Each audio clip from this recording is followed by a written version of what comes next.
حکومت نے آج نمائندگی کر دی فوج کی طرف سے، کہہ دیا کہ فوج آپ سے مذاکرات میں انٹرسٹڈ نہیں ہے. Now what? دیکھیں حکومت تو اس طرح سے اپنے آپ کو ایکٹ کر رہی ہے کہ جیسے وہ واقعی حکومت ہو. مطلب چلیں ہم تو لسٹ میں سے کو چیلنج کرتے ہیں، لیکن اس سے پہلے جب ہماری حکومت ہوا کرتی تھی، جب ایک وزیر اعظم ڈگیوں میں جا کے ملا کرتا تھا، یا جب کوئی لندن جب انہوں نے ایکسٹینشن کے لیے باجوہ صاحب نے نواز شریف کو ووٹ کے لیے کنونس کیا تھا، اور پھر آپ نے دیکھا تھا کہ 300 کچھ ووٹ 308 ووٹ پڑے تھے ان کو ایکسٹینشن کے لیے جو لیجسلیشن ہوئی ایکسٹینشن تو آپ لوگوں نے دی تھی نا، حکومت تو آپ لوگوں کی تھی نا. دیکھیں دیگر پارٹیز آپ کے ساتھ شامل ہو گئی تھیں اس کار خیر میں. جب ایک کنڈیشن آئی تھی سپریم کورٹ کی طرف سے، ایک ورڈکٹ آیا تھا جس کے مطابق ایک لیجسلیشن کی ضرورت تھی. سر اس سے پہلے بھی ایکسٹینشن آپ دینا چاہتے تھے، معاملہ سپریم کورٹ میں گیا، پھر وہاں سے آگے بڑھے. ایکسٹینشن تو کوئی بھی چیف ہو وہ تو ایک وتیرہ بن چکا ہوا ہے کہ میجورٹی آف دا چیف جو ہے انہوں نے آج تک ایکسٹینشن لی اور ہمیشہ ایکسٹینشن لینے کی کوشش کرتے ہیں. تو اب پاکستان تحریک انصاف کا کیا موقف ہے؟ ایکسٹینشن اب ہونی چاہیے کہ نہیں، ملٹری ایکسٹینشن؟ نہیں، میں تو کبھی بھی ایکسٹینشن کا قائل نہیں ہوں. نہیں آپ یا پاکستان تحریک انصاف؟ ایون تحریک انصاف بھی. اور اب مزید کسی ایکسٹینشن کے قائل نہیں سٹرکچر اس چیز کا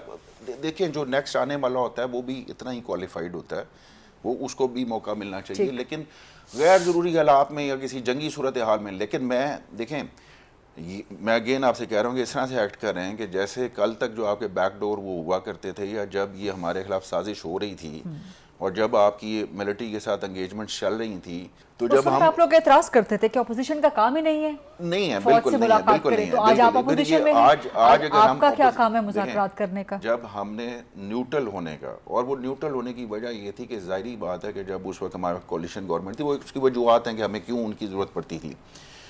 لیکن آج ہم نے یہ خان صاحب کا ایک بیان کہ جی آج یہ نیوٹرل ہو جائے. جب آپ یہ کہتے ہیں کہ جی آج ہم یہ بات کیوں کرتے ہیں کہ فوج سے نیوٹرل کا مذاق اڑاتے رہے، آج ہم یہ بات کیوں کرتے ہیں کہ ہمیں فوج سے مذاکرات کرنے، یہ اسٹیک ہولڈر نہیں ہے. دا ریزن از، تو جب جیل کے معاملات کرنل چلائے گا، جب ان کے معاملات کرنل چلائے گا، جب معیشت جو ہے وہ ایس آئی ایف سی چلائے گی، تو پھر ریئل اسٹیک ہولڈر سے مذاکرات ہوں گے یا کہ ان سے مذاکرات. ان سب باتوں پہ آپ اعتراض کرتے ہیں نا کہ ایک جیل کو ایک کرنل کیوں چلاتا ہے، معاملات کو فلاں ملٹری کا بندہ کیوں چلاتا ہے، ایس آئی ایف سی کیوں ہوتی ہے. ایس آئی ایف سی کے بارے میں تو آپ لوگوں نے پورے ٹرینڈز بھی چلائے نا، کیمپین بھی چلائی. تو آپ کے نزدیک وہ غلط تھا، لیکن اسی غلط کو آج آپ لوگ یو ٹرن لے کے درست مان کے. میں ایس آئی ایف سی کو غلط نہیں کہتا. اگر ایک انہوں نے مانیٹرنگ کے لیے اس کے لیے بنائی بھی ہے جو کہ کامیاب نہیں ہو سکی، اس کو میں غلط نہیں کہتا. آپ کا ذاتی ویو ہو سکتا ہے، لیکن پاکستان تحریک انصاف جو اپنے آفیشیل ٹویٹر اکاؤنٹ سے کرتی رہی وہ سیپریٹ تھا.